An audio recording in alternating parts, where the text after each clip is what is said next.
Assalamualaikum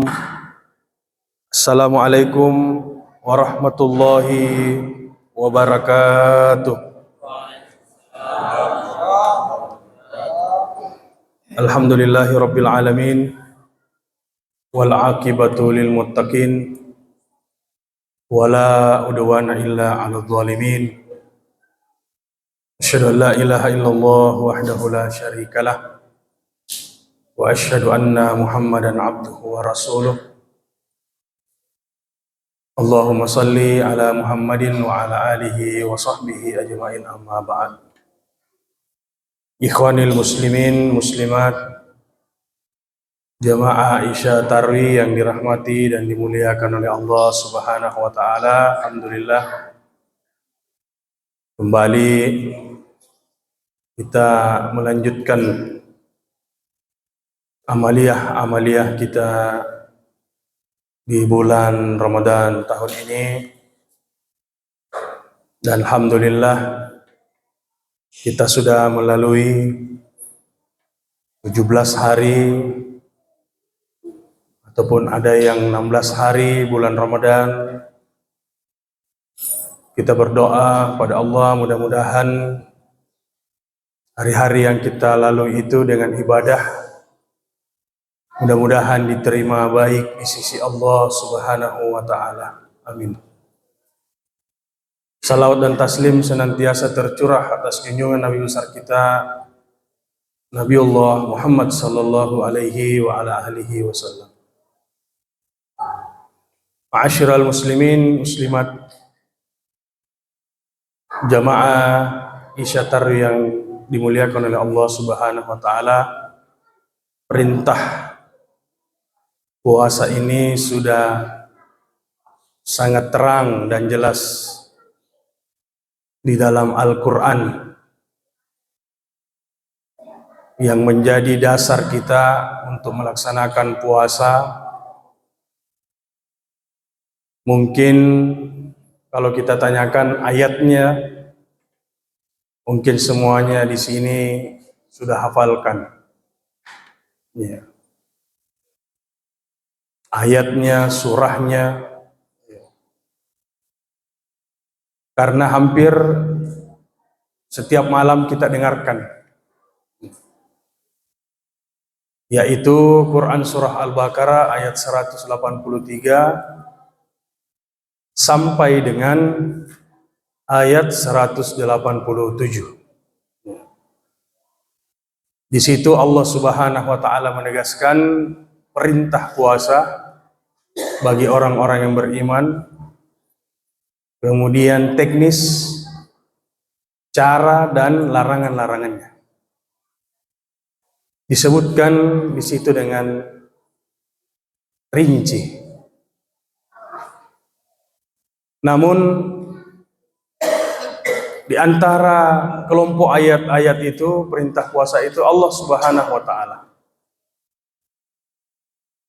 memberikan satu isyarat dengan satu ayat di antara kelompok ayat itu, yaitu yang terdapat dalam ayat 186. Allah Subhanahu wa taala menyisipkan di antara ayat-ayat perintah puasa. Apa firman Allah Subhanahu wa taala? A'udzubillahi minasyaitonir rajim. Wa idza sa'alaka ibadi anni fa inni qarib ujibu da'watad da'i idza da'an falyastajibu li wal yu'minu bi la'allahum yarshudun.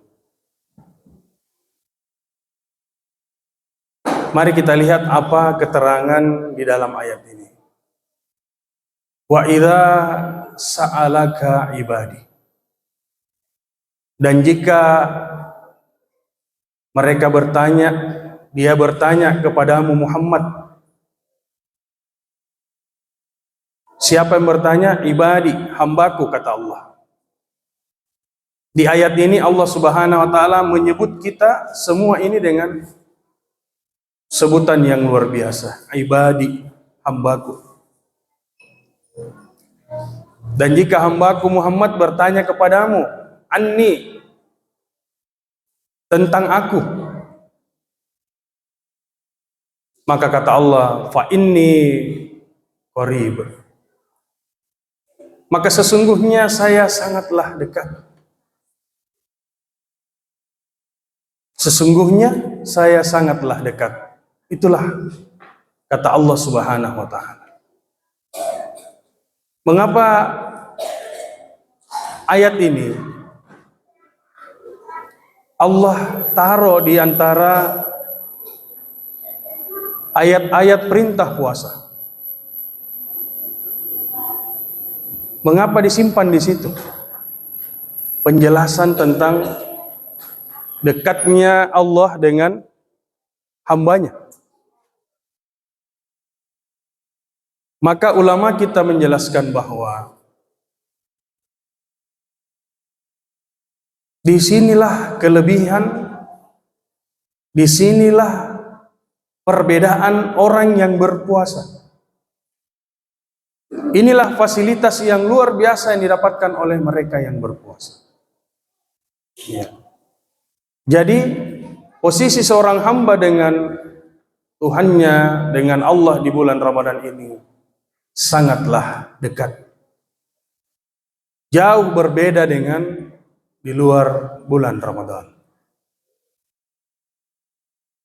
Itulah hikmah dan keutamaan mereka yang mendapati bulan Ramadan dan melakukan ibadah puasa.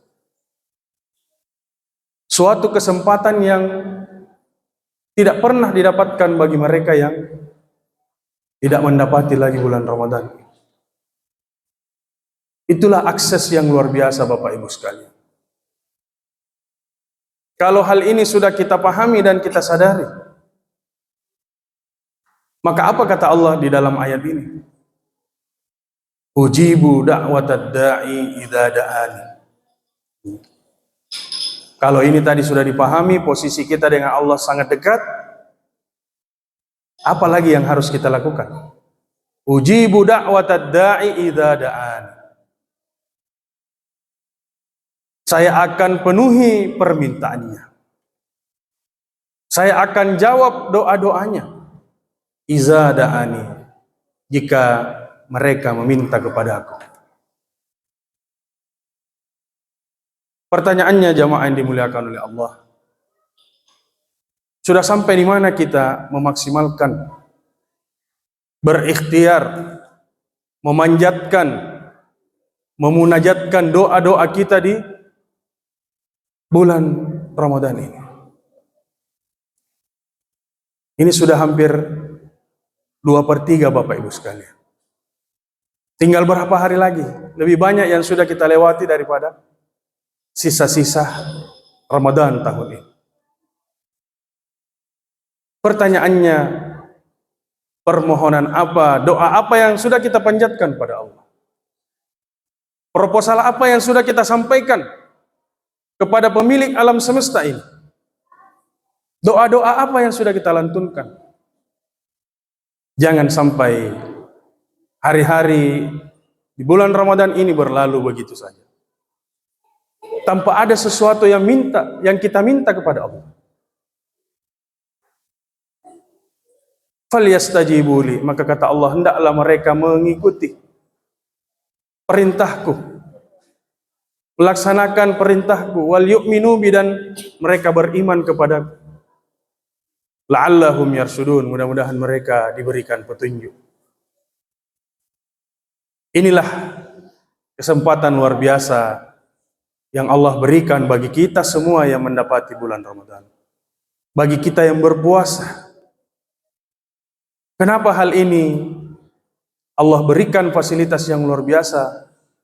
Karena ternyata posisi orang yang lapar, posisi orang yang haus dahaga, itu ternyata banyak mengingat Tuhannya. Berbeda dengan orang yang kekenyangan. Berbeda dengan mereka yang lupa. Sampai lalai daripada mengingat Allah Subhanahu wa Ta'ala. Orang yang lapar itu selalu akan mengingat Tuhan. Selalu berdoa kepada Allah.